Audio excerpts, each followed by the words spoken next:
Бүгүн Жогорку Кеңештин жыйынында депутат Кожобек Рыспаев депутаттарды койлор деп айткандар жөнүндө айтып чыкты. Профсоюз деген монстр чыкты. Биз мыйзам жазып отурсак, алар ар бир кабинетке кирип жүрүшөт. Ачык эле жазып жатышат. Эмики шайлоодо жанагы койлорду кайра шайлайбызбы деп жазып жатышат. Биз эмне ошо корду качыдайбызбы, деди депутат. Андан кийинки көйгөйлүү маселе, Мирлан Исакбаевич, урматтуу депутаттар, бул профсоюз деген бизде монстр чыкты.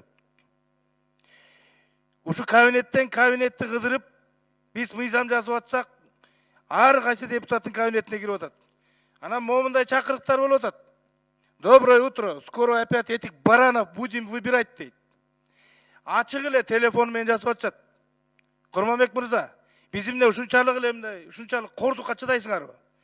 Жазып атат ачык эле. Доброе утро всем, надо ославить всех тех, кто пропихивает новый закон о профсоюзах и добиться, чтобы этих не было в партийных списках в 2020 году. Во всяком случае, в началах этих списков, уверен, это у нас получится, и мы победим, деп атат.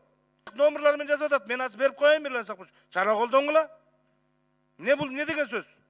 Уже ачык эле телефондорун жазып эле бараны.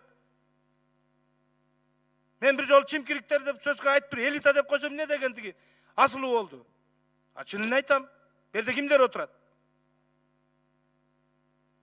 1xbet букмекер конторасы. 1xbet приложениясын көчүрүү үчүн видеонун астындагы шилтемени бас. Ылдый түшүп, мобильное приложение дегенди басасыз. Бул приложенияны Android жана iOS дүкөнүнөн көчүрсөңүз болот. Жүктөгөндөн кийин эң жөнөкөй регистрацияны тандайсыз. Биздин өлкө Кыргызстанды тандайбыз жана кыргыз валютасын. Логин жана паролду сактап, приложенияга киребиз. Акчаны толтуруш үчүн пополнить счет бөлүкчөсүнө киресиз. Ошондой эле уткан акчаңызды чыгарып алсаңыз болот. 1xbet менен ойлонбой туруп ставка кой. Кененирээк маалымат көрсөтүлгөн номер боюнча. 1xbet ишенимдүү букмекер.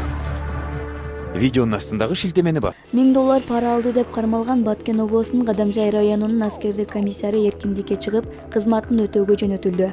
Бул тууралуу коргоо иштери боюнча мамлекеттик комитети билдирди. Маалыматка ылайык, комиссардан табылган 175 000 сом акча пара болуп эсептелинбейт. Ал өз арызында көрсөткөндөй, автоунаасын бир нече күн мурда саткан. Тергөө иштери аяктаганга чейин комиссар кызмат ордунда болот. Эскерте кетсек, Ысык көлдүн Тоң районунун жашоочусу аталган райондун аскердик комиссары андан $1000 пара алып, аскердик билет алып бергенин, документ жасалма чыгып калганын билдирип, арыз менен кайрылган.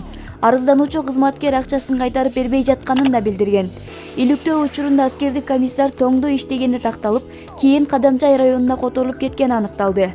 Атайын операция учурунда аскердик комиссар мурда аталган парасынын бир бөлүгүн 20 000 сомду кайтарып берип жаткан учурда Кадамжайда кармалды. Кармоо учурунда ал күнөөсүн мойнуна алды жана иш бөлмөсүнөн ири өлчөмдө акча каражаттары алынды.